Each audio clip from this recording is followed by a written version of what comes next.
est-ce que vous êtes pour qu'on prenne des sanctions économiques contre les États-Unis et Israël du fait de leur intervention en Iran? Non.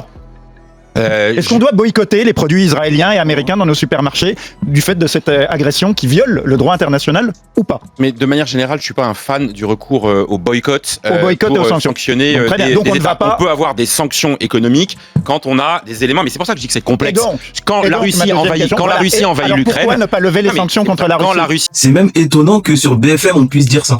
Enfin, sur RMC ou BFM, c'est la même. Actuellement, là, dans les médias, quand t'as une position nuancée, eh ben, t'es vu comme un pro-iranien et, par extension, un antisémite. Parce que ça veut dire que tu veux la destruction d'Israël aussi. Donc, franchement, bien. En fait, c'est bien parce que ça montre un tout petit peu que la parole, elle est libre. Sauf qu'après, tu reviens vite à la réalité parce qu'ils sont tous tellement dans un consensus. Entre tous les journalistes, toutes les chaînes, ils sont tous tellement dans un consensus. Les États-Unis et Israël, d'ailleurs, je ne les en blâme pas forcément, c'est un constat, ont éliminé le chef du régime iranien, tandis que M. Poutine n'a pas éliminé M. Zelensky.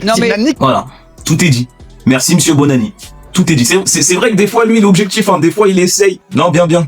Et en face, M. Jérôme Gage, qui a peur de froisser qui que ce soit, je ne sais pas, qui est sur une position bancale, il sait pas quoi dire parce que il veut pas froisser Israël, il veut pas froisser les États-Unis. Donc, concernant la Russie, il est prêt à tout condamner direct, mais c'est un adepte du deux poids deux mesures finalement.